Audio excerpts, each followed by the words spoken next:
Bila sekarang kita akan membahas cascade methods pneumatik, di mana cascade itu adalah metode dalam perancangan sistem pneumatik yang struktur.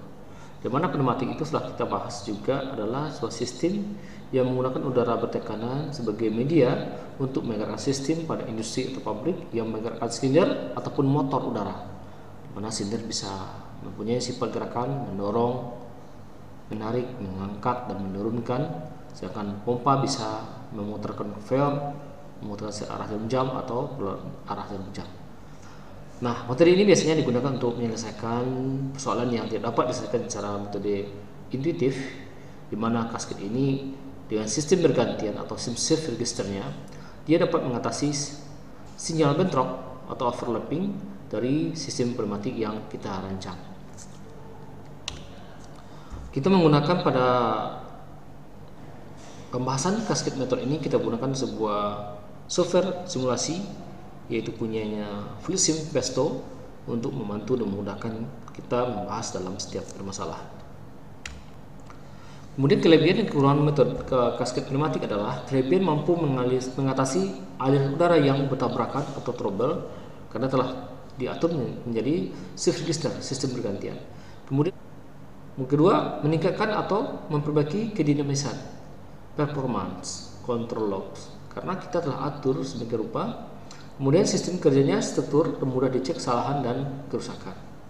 Itu merupakan kelebihan daripada cascade methods. Kemudian kekurangannya, pemborosan udara pada dua saluran silencer pada katup, umpamanya katup 5/2 memiliki dua buah output dan dua buah silencer, sehingga saat satu pergerakan udara tekan maka salah satu silencernya akan membuang. Begitu juga sebaliknya, sehingga pada katup 5/2 dia akan memiliki dua buah silencer, artinya terjadi pemborosan udara sebanyak 2 kali. Kemudian tekanan udara dikemas harus ready karena untuk sistem gerakan yang mempunyai silinder yang banyak atau siklus yang banyak, udara harus memiliki tekanan yang konstan untuk sebagai media atau sumber dari pergerakan sistem tersebut. Kemudian perlu pembagian tekanan kerja dan kontrol, di mana kerja itu harus sesuai dengan tekanan yang diinginkan, sepertinya 6 bar, 8 bar, sedangkan kontrol merupakan tekanan yang digunanya untuk mengontrol sistem daripada sistem kerja tadi. Kemudian tingkat kerumitannya bertambah ketika mengontrol 4 link atau lebih. Sebenarnya tidak sulit kalau kita betul-betul memahami konsep dari metode cascade ini. Kemudian aturan formula yang perlu diperhatikan setiap kita yang merancang metode cascade adalah bagi tekanan udara menjadi dua, yaitu tekanan kerja 6 bar dan tekanan kontrol 4 bar. Ini khusus untuk pembelajaran untuk training daripada sistem cascade pneumatik. Pahami sistem pergerakan dan temukan berapa len udara pembagi. Kemudian dari situ kita juga bisa menentukan berapa katup pembagi sebagai kontrolnya. Ketiga, buat siklus pergerakan sistem shift register sesuai dengan rumus-rumus yang akan kita bahas. Uji coba sistem tersebut di simulasi FluidSim sebelum kita bawa ke media yang sebenarnya. Kita lanjut ke soal training step 1. Yang pertama adalah sebuah silinder mengangkat dengan gerakan perlahan benda saat tombol ditekan sampai silinder maksimal, kemudian dia akan kembali mundur dengan cepat sampai batas minimal. Di sini kita lihat bahwa silinder akan bekerja dengan gerakan perlahan. Gerakan perlahan itu berarti adalah tekanan yang bisa diatur.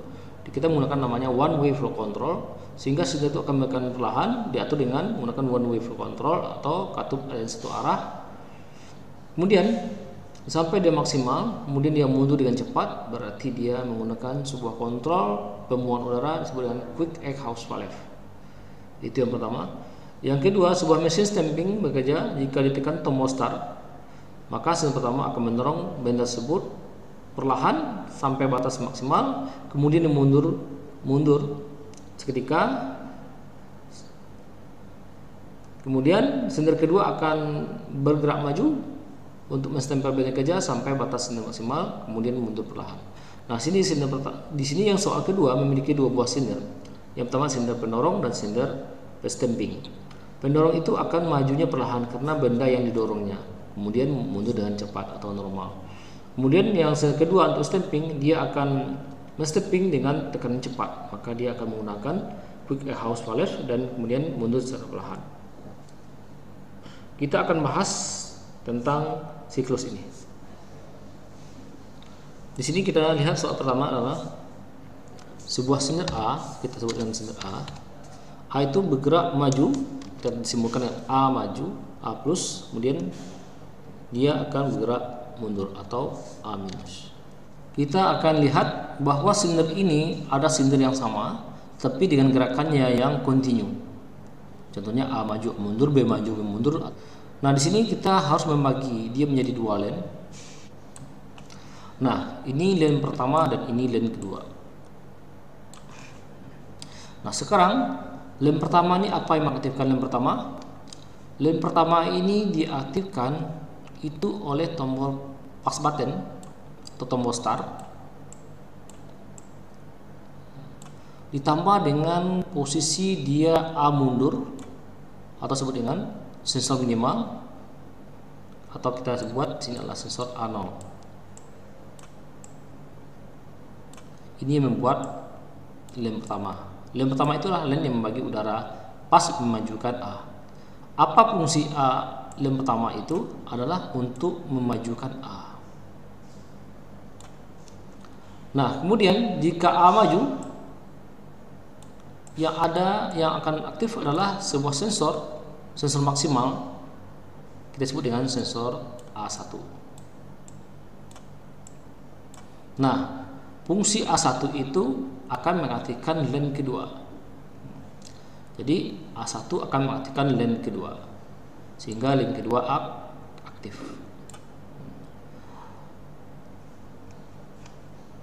Kemudian jika lane kedua aktif, ya, berarti ini diaktifkan oleh sensor A1,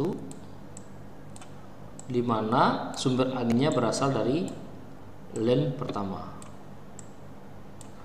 Nah, kemudian apa gunanya sensor lane kedua? Lane kedua dia akan berfungsi untuk memundurkan A. Nah, dari pembahasan kita ini kita tahu bahwa pembahasan ini berapa lane yang kita gunakan, jumlah lane yang kita pakai adalah sama dengan 2 lane. Jadi untuk menentukan jumlah katup yang dipakai adalah jumlah lane dikurang 1 sama dengan 1. Jadi katup pembaginya atau valve-nya adalah kita pakai sebanyak 1 buah. Nah sekarang akan kita bahas pada rangkaian loop sheet. Besi ganda, kita klik 2 kali untuk memasang label sensor A1, posisinya harus dibuat 100, kemudian sensor minimal sini kita buat angka 0. Oke, sensor. Kemudian ini adalah kompresor, ini service untuk mengatur tekanan kerja 6 bar. Kemudian valve yang kita pakai di sini ini adalah push button atau tombol push button. Kemudian ini kita pakai sensor. Ada 2 buah sensor tadi. Sensor minimal dan sensor maksimal.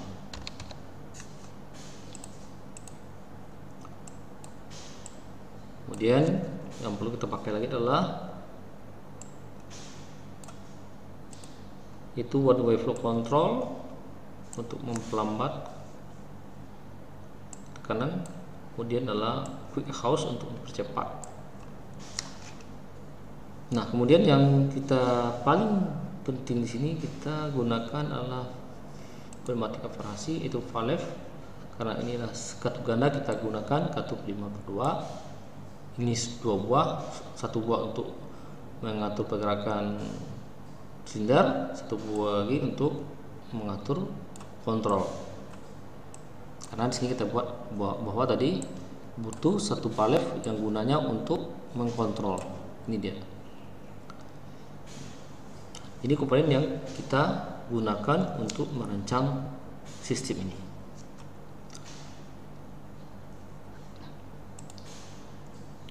Kemudian satu lagi yang perlu kita gunakan di sini adalah sebuah katup yang berfungsi untuk mengatur tekanan kontrol, itu pressure regulator width manometer.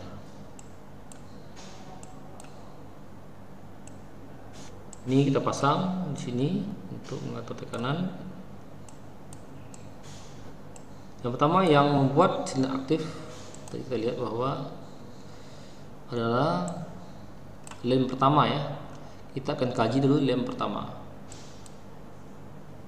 Lem pertama ini diartikan oleh pas button sama sensor A0.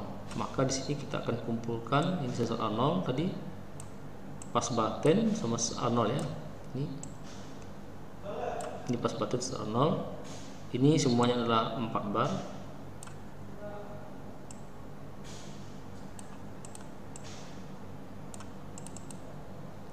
Ini kita ganti, kita gunakan normally close ya.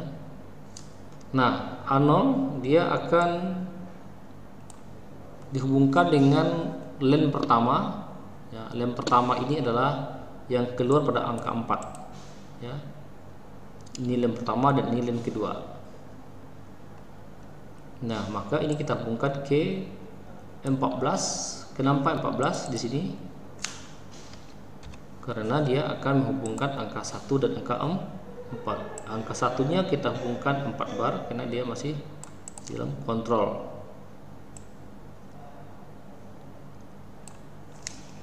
Nah, untuk apa angka lem pertama? Lem pertama kita gunakan tadi untuk memajukan A. Sehingga lem pertama ini berguna untuk memajukan A.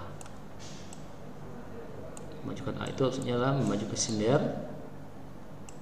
A. Kemudian ini adalah lem pertama. Lem pertama ini tadi telah mengaturkan katup kerja 5/2, isinya adalah kaki 14 tadi di sini. Nah, sumber udaranya itu adalah 6 bar. Kenapa 6 bar? Karena dia disebut dengan suplai udara untuk kerja. Kerja masuk sini adalah untuk menggerakkan silinder ini. Nah, di sini 4 ini kita gunakan untuk trigger untuk maju, sedangkan yang 2 kita gunakan untuk mundur. Nah, ini disebut dengan lane 1 karena tadi kita sebut ada punya 2 lane. Ini yang pertama. Ya, di sini tadi adalah lane yang kita pakai adalah sebanyak 2 lane ya. Dan 1 katup pembagi. Ini katup pembagi 1 buah dan 2 lane. Yang pertama adalah pada angka 4, sedangkan lane kedua terdapat pada angka kedua. Itu maksud dari pembahasan ini tadi. Nah, sekarang kita lanjut. Fungsi lem pertama sudah selesai ya, untuk majukan A. Jadi yang pertama sudah selesai untuk memajukan A, maka udara di sini nanti akan mendorong silinder A akan maju. Kemudian yang belum selesai adalah fungsi lane kedua. Lane kedua itu tadi diartikan oleh sensor A1, tapi suplai udaranya berasal dari lane pertama. Ini lane pertama dan ini sensor A1. Nah, sensor A1 sumbernya berasal dari lane pertama.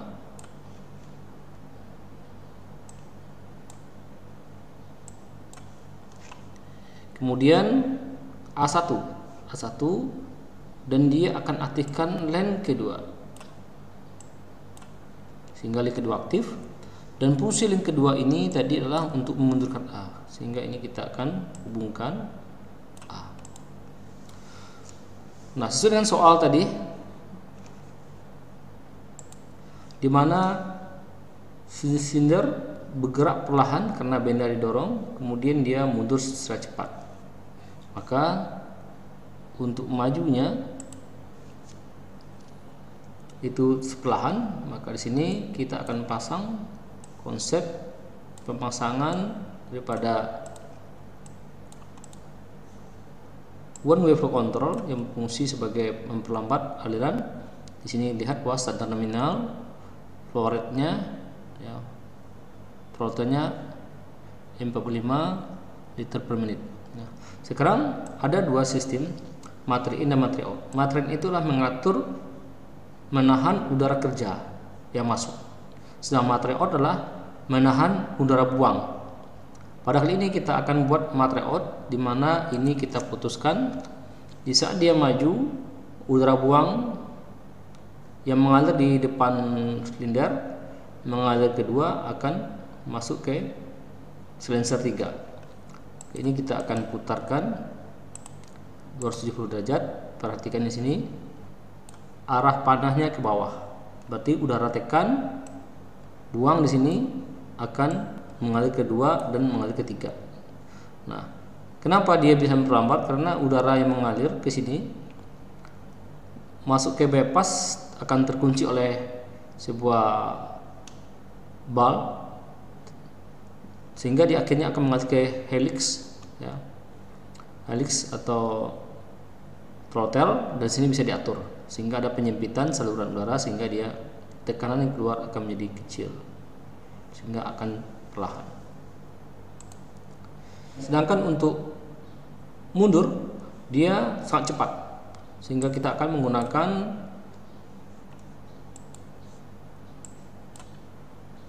sebuah komponen disebut dengan quick exhaust valve seperti ini. Ini adalah angka 2. Jika dia mengalir dari angka 2, dia akan terbuang ke silencernya. Jika akan mengalir di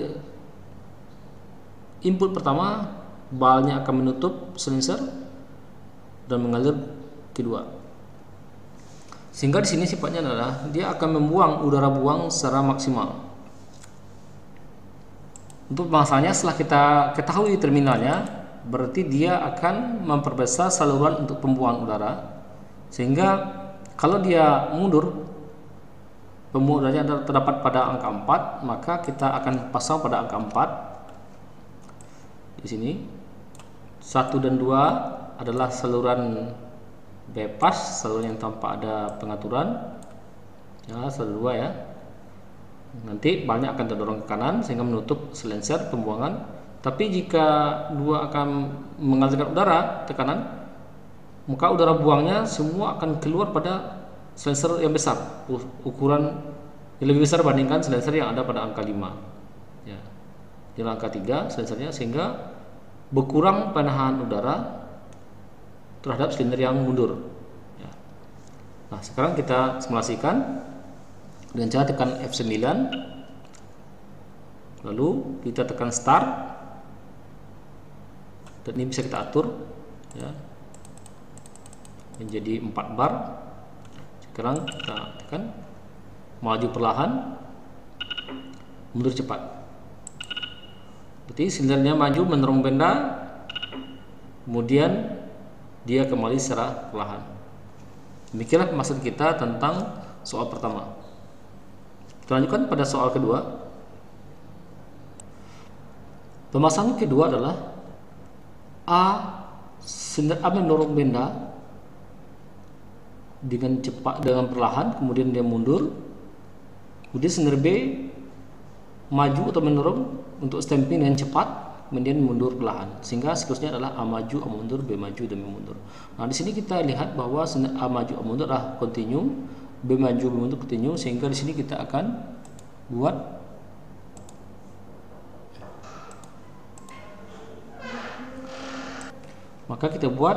garis pembatas antara dua ini, A maju mundur sampai maju mundur. Nah, ini disebut dengan lane pertama, lane kedua, lane ketiga, sehingga kita menggunakan 3 buah lane.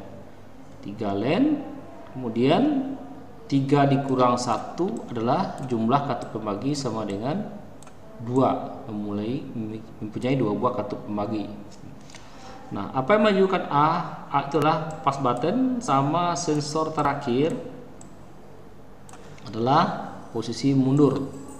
Berarti adalah posisi B0 ya. Kemudian jika A maju, ya, kena sensor A1 sehingga link kedua aktif. Ya. Link kedua aktif berarti dia link kedua akan membuat A-nya mundur, ya. A mundur sehingga di sini kan kena sensor A0 di sini, sehingga link kedua sama A0 dia akan memajukan B. Jika B maju, maka akan kena sensor B1. B1 berfungsi untuk mengaktifkan link ketiga. Link ketiga berfungsi untuk memundurkan B. Itu siklus yang ada pada soal ke-2 ini. Ini 12 silinder sudah kita siapkan. Nah, sekarang kita mulai. Apa yang matikan lane pertama? Lane pertama adalah yang nomor 2. Kita kan ini lane pertama. Lane kedua adalah nomor 4. Kemudian lane ketiga. Ini lane 3 ya. Nah, sekarang apa yang matikan lane pertama adalah monster apa? Posisi sensor B0.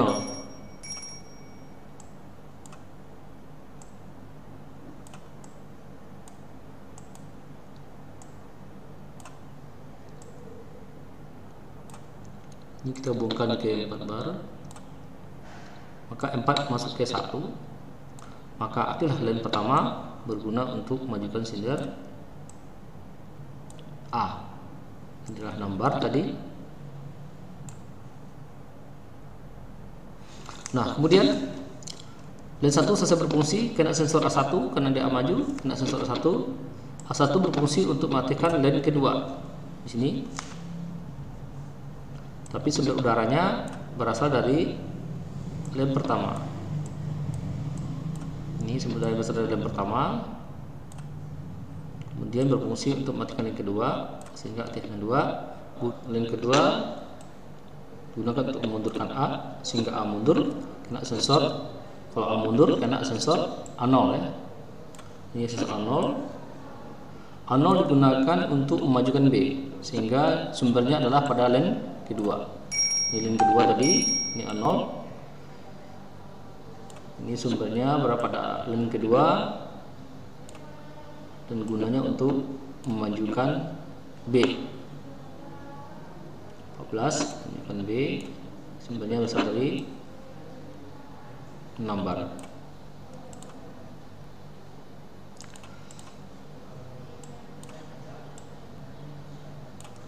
Nah, kemudian jika B telah maju, kena sensor B1, kena B maju. Ini adalah sensor B1 berguna untuk mengaktifkan lane ketiga. Ini adalah lane ketiga, tapi sumbernya berasal dari lane kedua. Sumbernya adalah ke1, berasal dari lane kedua. Ini lane kedua, kita buang sebagai saja di sini. Yang kedua berfungsi untuk matikan lane ketiga, sehingga lane ketiga aktif. Dan sumbernya adalah counter tetap adalah pada angka tekanan 4 bar. Nah, lane ketiga ini gunanya untuk memundurkan B ya.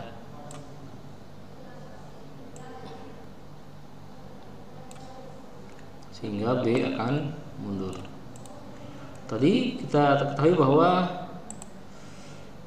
untuk mendorong dia dengan gerakan perlahan silinder A-nya, kemudian untuk stamping silinder keduanya tekan cepat maksimal, berarti silinder A-nya pakai one way for control majunya, sedangkan B-nya maju menggunakan quick house pallet. Ini majunya kita gunakan motor out. Perhatikan di sini tadi ya, bahwa panahnya harus ke bawah. Kemudian untuk tekan gerakan B maju pelan, kita atur udara buang. Pembuang udaranya kita alirkan ke sensor 3. Berarti ini kita posisikan di angka 2 dan ini kita posisikan pada angka 1. Nah, kemudian masih ada satu lagi. Karena posisi aktif dah lane kedua terakhir pada kata pemanggil pertama, maka di sini adalah posisi terakhir dia tidak dalam keadaan reset. Reset itu maksudnya keadaan normal di mana 1 dan 2 terhubung. Tapi karena tadi aturan yang kedua di angka 4, maka terakhir dia tidak akan reset. Maka ini harus kita reset dengan line terakhir aktif adalah line ketiga. Ini kita hubungkan ke line ketiga. Ya. Nah, sekarang bisa kita uji coba. Tekan F9, enter. Kita start, maju perlahan, mundur. Perhatikan B-nya, dia menaikkan dengan sangat cepat.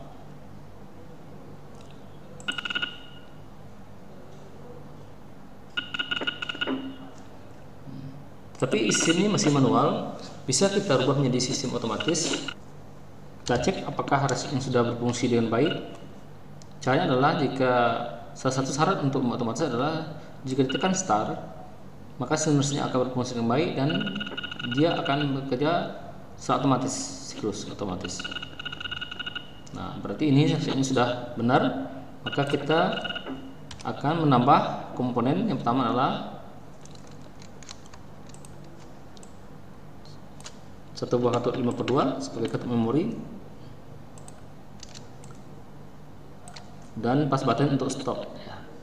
Nah, jadi sifatnya adalah di sini kita akan putuskan fungsi di sini output start kita putuskan di sini.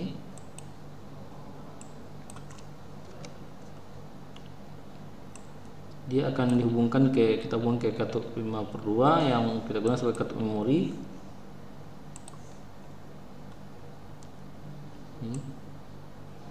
Kemudian ini adalah pasal dari 4 bar. Ini kita kembalikan ke posisi B0, input B0.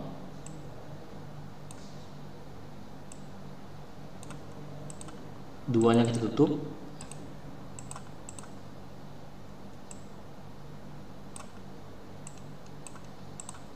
Kemudian yang 12 ini kita hubungkan ke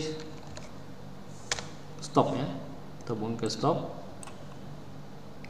Output tombol stop dan sumbernya adalah 4 bar.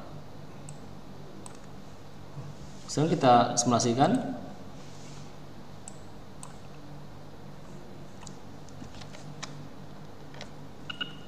Jika kita tekan start,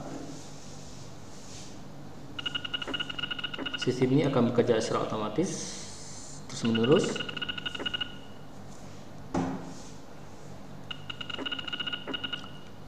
Jika kita tekan stop, sistem akan menyelesaikan satu siklus. Demikianlah pembahasan kita. Lumayan panjang pembahasan kita untuk dasar ini, karena nanti akan kita kembangkan untuk rangkaian yang nyata. Rangkaian ini akan kita coba rangkaian komponen yang nyata. Terima kasih atas perhatiannya. Assalamualaikum warahmatullahi wabarakatuh.